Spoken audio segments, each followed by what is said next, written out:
الحمدللہ رب العالمین والصلاة والسلام علی حبیبہ محمد وآلہ وصحبہ اجمعین اما بعد اعوذ باللہ من الشیطان الرجیم بسم اللہ الرحمن الرحیم والوالدات یرضعن اولادہن حولین کاملین لمن اراد ان یتم الرضاعہ اللہم سبحانک لا علم لنا الا ما علمتنا انک انت العلیم الحکیم مولا یا صلی وسلم دائما ابدا علی حبیبک من زانت بالرسول. معزز سامعین کرام، السلام علیکم ورحمۃ اللہ وبرکاتہ. ارشاد باری تعالیٰ ہے اور مائیں اپنے بچوں کو پورے 2 سال دودھ پلایا کریں، یہ اس کے لیے ہے جو مدت رضاعت پوری کرنا چاہے. معزز سامعین کرام،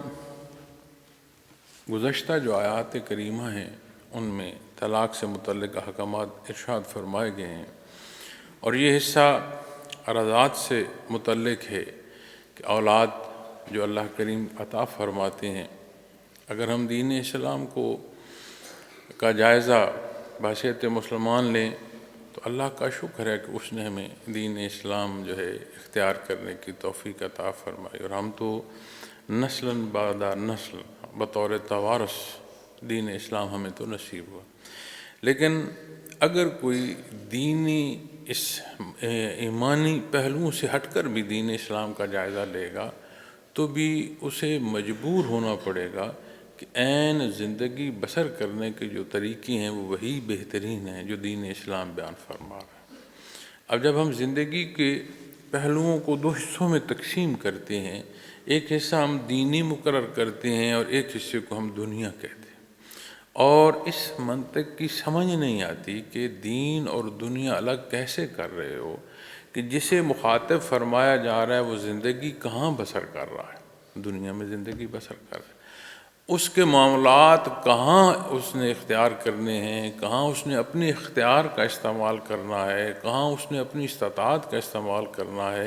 اس کی ضروریات کہاں ہیں، اس کے ذرائع تکمیل کے جو ہیں وہ کہاں ہیں. تو ہر جواب میں آپ کو یہی دنیا کی حیات سامنے آئے گی. تو پھر دینی پہلو میں یہ کہنا درست ہے کہ جی دنیا کے معاملات اور ہیں اور دین کے معاملات اور ہیں. نہیں، دین اسلام ایک مکمل ضابطۂ حیات ہے. آپ زندگی کے کسی پہلو، کسی بحث سے کوئی سوال اٹھا کر لے آئیں، دین اسلام عین صحیح جواب آپ کو عطا فرمائے.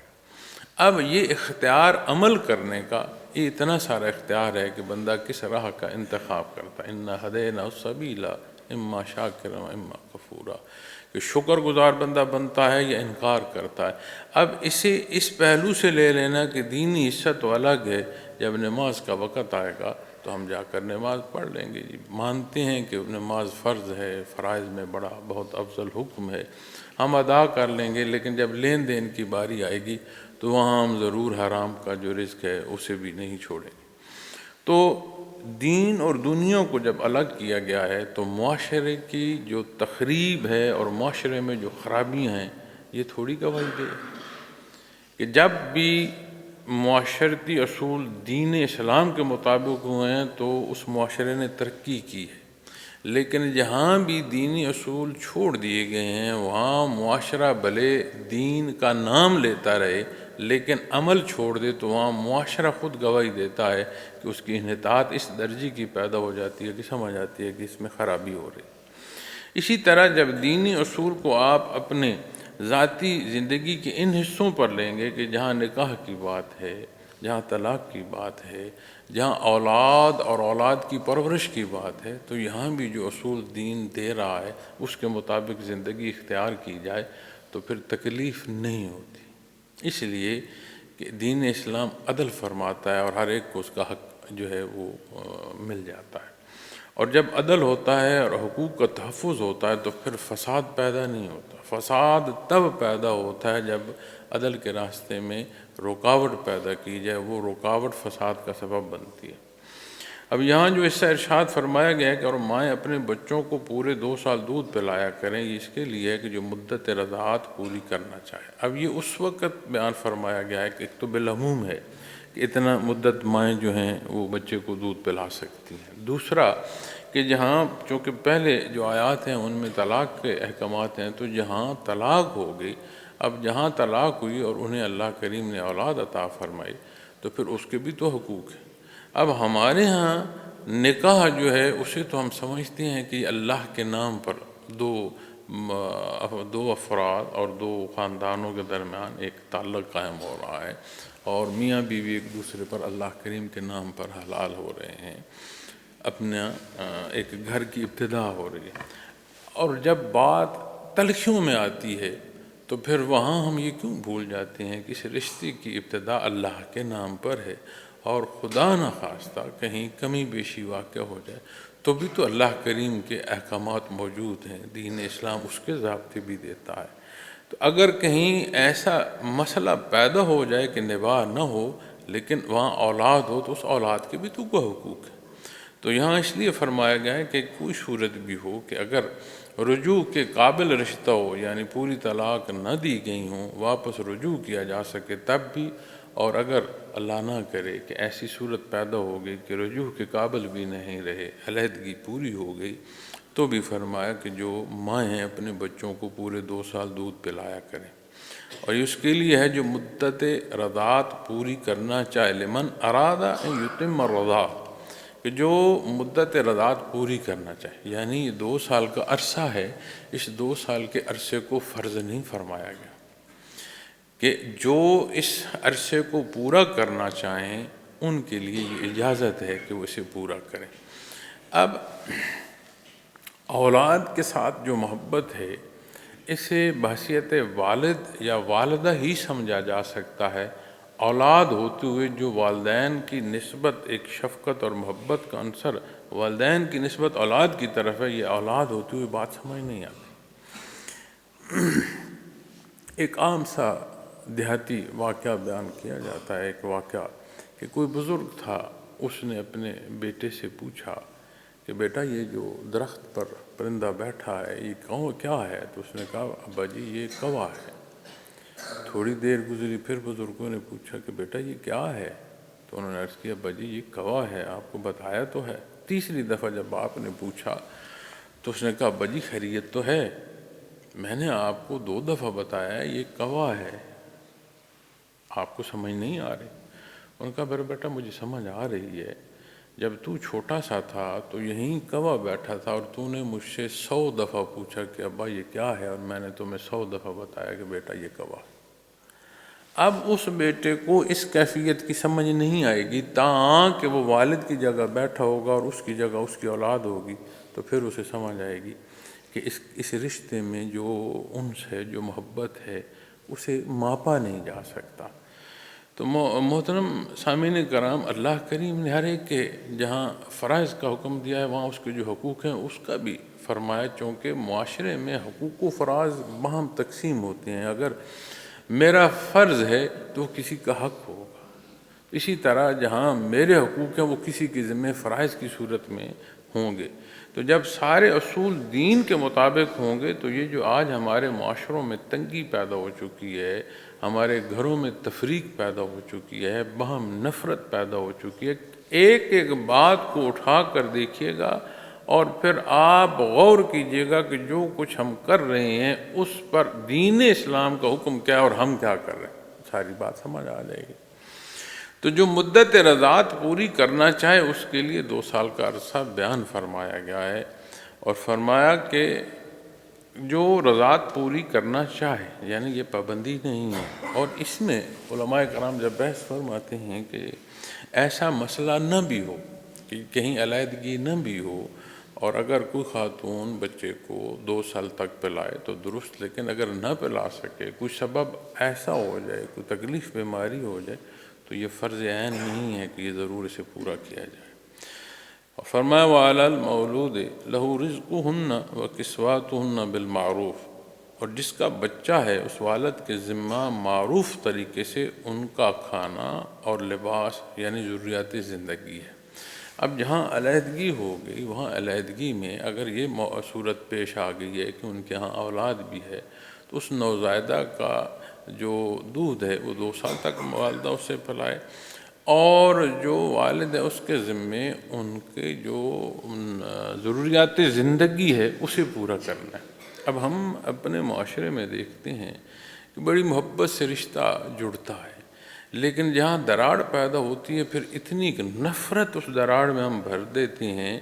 کہ وہ دو افراد، دو خاندان اتنی تلخیوں میں چلے جاتے ہیں کہ جو اولاد ہے اس کے جو حقوق اللہ کریم ارشاد فرما رہا ہے وہ بھی نظر انداز کر دیے جاتے ہیں۔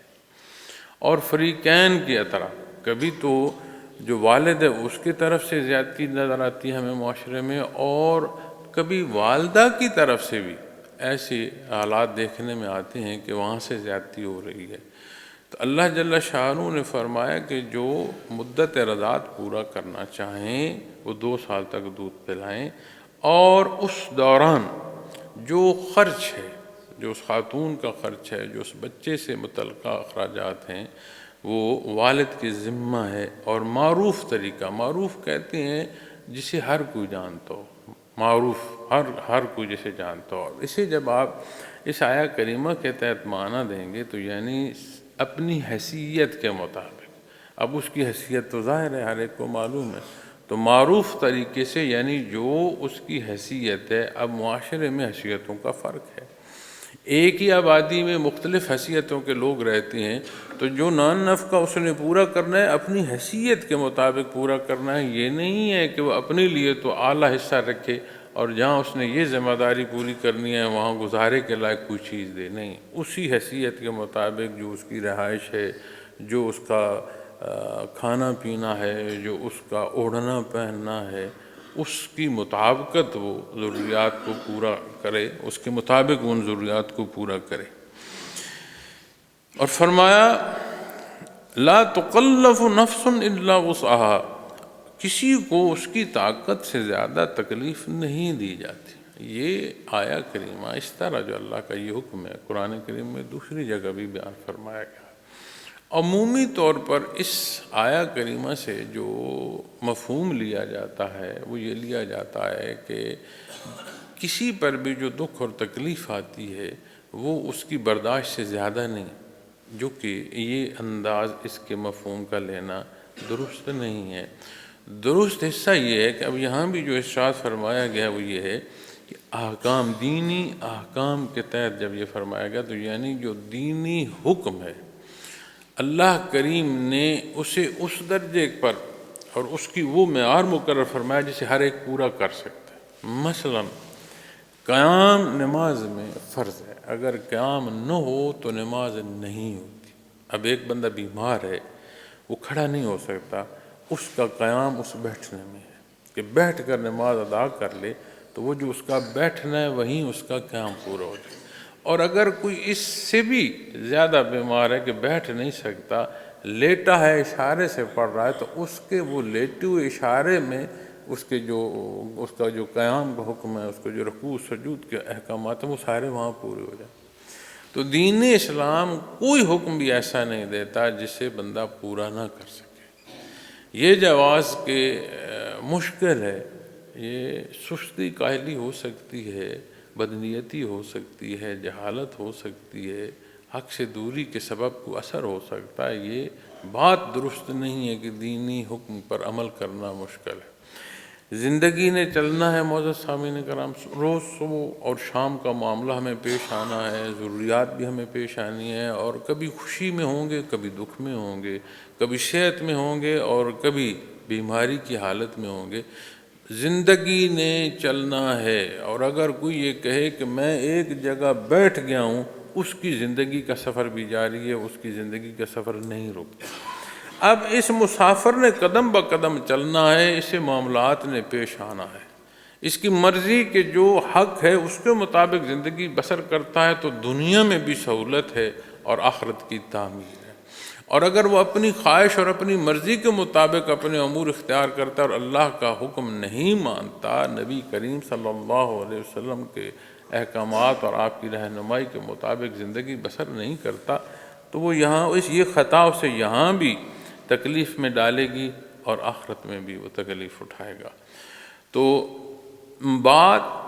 معمولی ہم لیتے ہیں کہ ہاں یہ تو خیر ہے، چھوٹی سی بات ہے، نہیں۔ عمارت کی تعمیر میں ایک اینٹ جو ہے اسے ٹیڑھی رکھ دو، وہ پوری دیوار جو ہے اس کے ٹیڑھا ہونے کا سبب بنتی جائے گی، اس کی کمزوری کا سبب بنتی جائے گی۔ تو معاشرے کا کوئی پہلو بھی ہو اسے جو احکامات دین ہیں اس کے مطابق اختیار کیا جائے تو نہ صرف اس گھر یا ان افراد کو فائدہ ہوتا ہے، معاشرے میں نکھار آتا ہے۔ خوشبو جو ہے وہ گرد و پیش کو بھی معطر کرتی ہے۔ تو فرمایا اللہ کریم جو ہیں کسی کو اس کی طاقت سے زیادہ تکلیف نہیں دیتے، اسے تکلیف نہیں دی جاتی، یعنی جو حکم دیا جا رہا ہے وہ بندے کی استطاعت کے مطابق ہے، وہ اسے اختیار کر سکتا ہے۔ اب ایک بندہ صاحب حیثیت ہے، وہ نان نفقہ یا جو اس کی ان کی ضروریات ہیں اسے اپنی حیثیت کے مطابق پورا کرنا ہے۔ یہ نہیں فرمایا کہ سارے جو صاحب حیثیت دے رہا ہے اس کے مطابق سارے اخراجات دینے، معروف طریقے سے، یعنی جس کی جو حیثیت ہے، جو اس کی رہائش ہے، جو اس کا کھانا پینا ہے، جو اس کا اپنی حیثیت ہے، اس کے مطابق ان کی ضروریات پوری کرے۔ اور اسی بات کو یہاں تو اس حصے میں جہاں رضاعت کے حوالے سے حکم فرمایا جا رہا ہے، آپ زندگی کے کسی پہلو میں بھی لے لیں کہ اللہ کریم کا جو حکم ہے وہ بندے کی استطاعت کے مطابق ہے۔ اب جہاں فرمایا جا رہا ہے نا لا تکلف نفس الا وسعها، یہیں آپ غور فرمائیں کہ یہ اس کی استطاعت کے مطابق بھی ہے اور اس کی ضرورت بھی ہے۔ وہ ایسا غفور الرحیم ہے کہ ہم اپنی ضروریات پوری کر رہے ہیں، اپنی ضروریات کے بہتر انداز اختیار کرنے کی جو ہے وہ تلقین کی جا رہی ہے، حکم دیا جا رہا ہے، اور اس کی تکمیل میں اللہ کریم جو ہے وہ اجر اور ثواب بھی عطا فرما رہے ہیں، اپنی رضا عطا فرما رہے ہیں۔ ہر شے اس کی وجود اس کا ہماری ضرورت کی جو تکمیل ہے اس میں ہمیں رہنمائی عطا فرمائی جا رہی ہے، سہولت ہماری زندگی میں پیدا ہونی ہے۔ اللہ کریم دنیا کی زندگی کو بھی سہل فرما رہا ہے، آخرت کی تعمیر بھی اسی میں مضمر کر دی ہے اور اپنی رضا عطا فرما رہا ہے۔ یہ تو دینی احکامات پر جب ہم بات کرنے یہ مشکل ہے، کون کرے؟ یہ ایک ایسی بدگمانی ہے، ایسی شیطنت ہے اور ایسا وسوسہ ہے جو ہمارے گناہوں کے سبب ہم پر حاوی ہو رہا ہے۔ دھیان سے بیٹھیں، ایک ایک حکم کو ضرور دیکھیں، سمجھیں، آپ کو سمجھ آئے گی یہ تو میری زندگی کی ضروریات ہیں جو دین اسلام حکم فرما رہا ہے، اس سے تو مجھے سہولت ہے۔ تو اللہ کریم ہم اپنی سہولت کو، زندگی کو سہولت دے رہے ہیں، اللہ کریم اس پر اجر اور ثواب دے رہے ہیں۔ تو بات معزز سامعین کرام تعلق کی ہے، بات رشتے کی ہے کہ بندے کا جو رشتہ بندگی کا ہے یہ اس کی عطا ہے۔ چاہے جائے کہ بندہ عبادات کو احسان سمجھ لے کہ نہیں میں کمال کر رہا نہیں، یہ جو سجدے ہیں، یہ جو ٹوٹے پھوٹے ہمارے سجدے ہیں، انہیں وہ قبول فرما لے تو یہ اس کا کرم ہے، وگرنہ ہمارے سجدوں میں تو سجدہ کہاں ہے؟ دنیا کے تخیلات سے ہم نہیں نکل پاتے، ہمارے رکوع سجود کہاں ہے؟ ایک وجود ہے وہ کبھی کھڑا ہو رہا ہے، کبھی جھک رہا ہے اور کبھی سجدے میں ہے، لیکن اس کے خیالات کو دیکھو تو صحیح، سارے جہان کا حساب کتاب جو ہے ہم اس نماز میں کر رہے ہوتے ہیں۔ ابھی ختم کریں تو ابھی یہ فلاں معاملہ ہمیں پیش آئے گا، فلاں کام ہے، فلاں کو ملنا ہے، بھلے نماز ادا کر کے اس جلدی میں ہم مسجد کے دروازے میں کھڑے ہو جائیں اور آدھا گھنٹہ وہیں کھڑے گپے ہانکتے رہیں، اس کی پرواہ نہیں۔ تو اللہ کریم معاف فرمائے اور عبادت جو ہے اسے عین حکم کے مطابق جو ہے وہ نصیب فرمائے اور کمزوریوں کو معاف فرمائے، قبول فرمائے، یہ اثرات ہماری زندگی پر وارد ہوں تاکہ ہماری زندگی ساری کی ساری اللہ کی پسند میں ڈلے۔ تو کسی کو جو حکم دیا جا رہا ہے اس کی استطاعت سے زائد نہیں ہے۔ تو اس کا ایک تیسرا پہلو ہے کہ کوئی جواز نہیں دے سکے گا کہ یا اللہ میں یہ کیوں حکم میں نے نہیں مانا، اس کی استطاعت کے مطابق۔ ایک تو بات ہے نا کہ فرمایا جا رہا ہے کہ استطاعت سے زیادہ حکم نہیں، دوسری بات میں نے عرض کی کہ یہ ہماری ضرورت ہے، تیسرا پہلو عرض کر رہا ہوں کہ اس کے خلاف جو بھی کرے گا وہ قیامت کے دن یہ نہیں کہہ سکے گا کہ میں نہیں کر سکا، مجھ سے نہیں ہو سکا، اس کے پاس کوئی جواز نہیں ہوگا۔ لا تضار والدۃ بولدها ولا مولود له بولده، اور فرمایا نہ ماں کو اس کے بچے کی وجہ سے نقصان پہنچایا جائے اور نہ باپ کو اس کے بچے کی وجہ سے، یعنی والد یہ کوشش نہ کرے کہ والدہ کو، اس کی والدہ کو یہ تکلیف ہو کہ بچے کو سبب رکھتے ہوئے اسے تکلیف دے، یا خاتون ایسا نہ کرے کہ بچے کو استعمال کرتے ہوئے اس کے والد کو جو ہے وہ تکلیف میں دے۔ لیکن یہ دونوں صورتیں ہم معاشروں میں دیکھتے ہیں۔ آئے روز ہمارے ہاں جھگڑے پیدا ہوتے ہیں، عدالتوں میں کیس چل رہے ہوتے ہیں، اور اپنے گلی محلوں میں تو تکار ہو رہی ہوتی ہے، برادریوں میں جھگڑے ہو رہے ہوتے ہیں، کہیں والد کا جو گھر ہے اس کی طرف سے زیادتی ہو رہی ہوتی ہے، اور کہیں والدہ کا جو گھر ہے اس کی طرف سے زیادتی ہو رہی ہوتی ہے، اور وہ دو جو اس رشتے میں منسلک تھے وہ تو اس رشتے کے انقطاع کا جو بھی سبب ہوا، عزیز و اقارب ان دونوں سے بڑھ کر اس میں حصہ لے رہے ہوتے ہیں۔ اور اگر آپ غور فرمائیں تو ہمارے محلوں میں، ہمارے آبادیوں میں یہ سارا کچھ ہو رہا ہے، اور فریقین زیادتی کر رہے ہوتے ہیں، جس کا ہاتھ پڑتا ہے وہ زیادتی کر رہا ہے، اور اللہ کریم فرما رہے ہیں نہیں۔ یہ جو رضاعت کا پہلو ہے، یہ جو اولاد کی نسبت بات ہے، اس میں کسی کو کوئی فریق جو ہے اس کے ساتھ وہ زیادتی نہ کرے۔ فرمایا نہ ماں کو اس کے بچے کی وجہ سے نقصان پہنچایا جائے کہ صرف اس لیے بچے کو دور کیا جائے کہ اسے تکلیف دینا مقصود ہو، اور نہ یہ ہو کہ نہ باپ کو اس کے بچے کی وجہ سے کہ یعنی بچے کو رکھا ہوا ہے تو اتنی کوشش کی جائے اس پر خرچہ بھی زیادہ ڈلے، اسے ملنے بھی نہ دیا جائے۔ ہر روز ہم دیکھتے ہیں عدالتوں میں کیس چلتے ہیں، پنچایتیں ہوتی ہیں، انہی ہماری گلی محلوں میں یہ باتیں ہمارے سامنے آتی ہیں، تو اللہ کریم نے منع فرمایا۔ اب میں ابتداً عرض کیا کہ ایک رشتہ اللہ کے نام پر قائم ہوا، اس رشتے کی حرمت اللہ کے نام پر ہے۔ جب اس رشتے کی ابتدا اللہ کے نام پر ہے تو پھر اس کا نبھا بھی اللہ کے نام پر ہوگا، اس کے حکم کے مطابق ہوگا، اور اللہ نہ کرے کہیں کمی بیشی واقع ہو جاتی ہے اور نبھا نہیں رہتا تو وہ جو انقطاع رشتے کا ہے اس کو بھی پھر اللہ کے حکم کے مطابقت رکھنی ہے۔ پھر جہاں بات رضاعت کی ہے، اولاد کی طرف بات ہے، تو اس کی پرورش کے جو اصول ہیں وہ بھی دین اسلام بیان فرما رہا ہے، اور اس بچے کو کہ ہونے کو فریقین ایک دوسرے کی طرف تکلیف کا سبب نہ بنائیں، یہ اللہ جل شانہ نے ارشاد فرما دیا ہے۔ اور فرمایا وَعَلَى الْوَارِثِ مِثْلُ ذَلِكَ، اور فرمایا یہ اس طرح نان نفقہ بچے کے وارث کے ذمہ ہے، یعنی اگر والد نہیں رہتا تو جو اس کا وارث ہے یہ حقوق پھر اس نے پورے کرنے ہیں، چونکہ ادھر سے وراثت تو لیتا ہے تو جو اس کی ذمہ داریاں وہ نہیں پوری کرے گا۔ فرمایا کہ جو وارث ہے پھر اس کے ذمہ ہے، یعنی اگر جس کی ذمہ داری ہے وہ نہیں رہتا تو جو اس کا وارث ہوگا اس کے ذمہ یہی پھر نان نفقہ پورا کرنا ہے۔ اور فرمایا فَإِنْ أَرَادَ فِصَالًا عَنْ تَرَاضٍ مِّنْهُمَا تَشَاوُرٍ فَلَا جُنَاحَ عَلَيْهِمَا، فرمایا پھر اگر آپس میں رضامندی اور مشورے سے دودھ چھڑانا چاہیں تو ان پر کوئی گناہ نہیں۔ میں نے پہلے بھی عرض کیا کہ یہ جو 2 سال کا عرصہ ارشاد فرمایا جا رہا ہے یہ باہم اتفاق سے ہے، لیکن اگر وہ چاہتے ہیں کہ اس سے پہلے دودھ چھڑانا چاہتے ہیں، مختلف صورتیں پیش آ جاتی ہیں جی، کہ کہیں نکاح کو کرنا چاہتا ہے، خاتون کی نکاح کا معاملہ پیش آ گیا اور نکاح اس کا آگے ہو رہا ہو، پچھلے بچے کو وہ اس کی کیسے پرورش کر سکتی ہے، کچھ معاملہ بھی ہو، لیکن باہم جو مشورہ ہے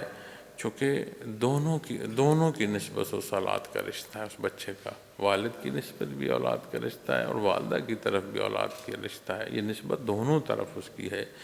تو فرمایا فَإِنْ أَرَادَ فِصَالًا عَنْ تَرَاضٍ مِّنْهُمَا، تو فرمایا وَتَشَاوُرٍ، تو وہ آپس کا مشورہ کر لیں کہ اس رضامندی اور مشورے سے دودھ کو چھڑائیں،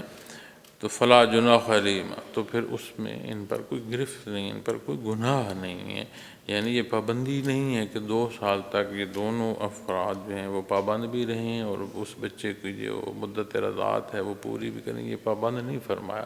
لیکن اگر اس سے دودھ پلانا جو ہے اس عرصے سے پہلے وہ اس عرصے سے پہلے روکنا چاہیں تو باہم مشورہ کر لیں۔ اب باہم مشورے میں باہم لحاظ بھی ہوگا اور باہم ایک دوسرے کی ضروریات جو ہیں وہ بھی پوری ہوگی، کہ جو مشورہ ہوتا ہے ایک دوسرے کے ساتھ لین دین کی بات ہو، وہاں بھی صاف کوئی بھی ہو، عمل بھی صاف ہو، اور جو بچے سے متعلق فیصلہ ہے اس میں باہم رضامندی بھی ہو۔ اب ایک بات یاد رکھیے گا، یہ جو باہم رضامندی ہے اس سے یہ مراد نہیں ہے کہ باہم رضامند ہو کر غیر شرعی عمل کیا جائے، اس کی اجازت نہیں ہے۔ باہم رضامندی کا جو اصول ہے وہ شریعت کے تابع ہے۔ یہ جو آج ہمارے ہاں ایک جمہوریت کے ساتھ بات آتی ہے کہ جی نہیں جو جمہور کی رائے ہو، نہیں، جمہور کی رائے کی اہمیت تب ہے جب وہ دین اسلام کے تحت ہو۔ اگر صرف جمہور کی رائے لی جائے تو مکہ مکرمہ میں کافر و مشرک زیادہ تھے یا مسلمان زیادہ تھے؟ ایک وقت تو ایسا تھا کہ جس وقت نبی کریم صلی اللہ علیہ وسلم کی واحد ذات تھی، آپ واحد حق پر تھے، تو سارا مکہ جو تھا وہ حق پر نہیں تھا، واحد آپ کی ذات اقدس۔ تو جمہور کا اصول لیا جائے تو پھر کیا اسے آپ یہ کہیں گے کہ پھر اہل مکہ کی مان لی جاتی؟ اسی طرح جمہور اگر کسی غلط بات پر اتفاق کر لے تو یہ درست نہیں ہے کہ اسے مانا جائے۔ اسی طرح جب ان فریقین کی بات فرمائی جا رہی ہے، اب ہمارے ہاں تو یہ ہوتا ہے کہ جس کا زور چلے، اگر والد کی طرف کا زور چلے وہ اپنی مرضی کر لیتے ہیں، لیکن اگر والدہ کے خاندان کا زور چلے وہ اپنی مرضی کر لیتے ہیں۔ لیکن باہم بھی وہ جو مشورہ کریں گے، اس پر جو عمل کریں گے، اس کے لیے بھی اصول یہ ہے کہ وہ دینی حکم کے مطابق کریں۔ تو جب یہ نہیں ہوتا تو پھر مسائل پیدا ہوتے ہیں، بالکل اسی طرح جیسے میں نے جمہوریت کی مثال دی۔ اب ہم گنتی کرتے ہیں، ہم شمار کرتے ہیں، وہ شمار بھی حالانکہ ہمارا درست نہیں ہے، لیکن ہم اہلیت نہیں دیکھتے، ہم دین نہیں دیکھتے، ہم انسانیت نہیں دیکھتے، تو پھر آپ جو کمال ہم حاصل کر رہے ہیں اپنے ملک و قوم کے ساتھ جو ہو رہا ہے اسے دیکھ لو۔ تو جو غلط فیصلوں سے ہم نے اپنے ملک و قوم کا حل کیا، اسی طرح اکائی ہے انسانی معاشرے میں، مرد اور خاتون بنیادی اکائی ہے۔ یہ گھر پورے ملک کی بنیاد ہوتا ہے کہ یہیں سے معاشرہ بنتا ہے، یہی معاشرے انسانوں کی آبادیاں پھر ممالک میں ڈلتی ہیں۔ تو جب ایک بنیاد میں اس طرح کی خرابی اور خرافات کا سبب ہے، اسی اصول کو اگر آپ ملکی سطح پر لاگو کریں گے تو بھی مسائل پیدا ہوں۔ تو فرمایا ان پر کوئی گناہ نہیں کہ باہم رضامندی اور مشورے سے دودھ اگر چھڑانا چاہیں۔ فرمایا وَإِنْ أَرَدْتُمْ أَن تَسْتَرْضِعُوا أَوْلَادَكُمْ فَلَا جُنَاحَ عَلَيْكُمْ إِذَا سَلَّمْتُمْ مَا آتَيْتُمْ بِالْمَعْرُوفِ، اور فرمایا اور اگر تم اپنی اولاد کو دودھ پلوانا چاہو تو تم پر کوئی گناہ نہیں جب تم دودھ جو طے یعنی جو دودھ پلانے والی ہیں طے کیا وہ دستور کے مطابق دے دو۔ قدیم عرب میں یہ رواج تھا کہ عرب کے جو سردار ہیں ان کے بچوں کی پرورش جو دور آبادیاں ہیں، جیسے دیہی آبادیاں ہیں، وہاں پر ہوتی تھی، اور وہاں کے لوگ جو ہیں جن کے ہاں اولاد ہوتی تھی وہ شہروں میں آتے تھے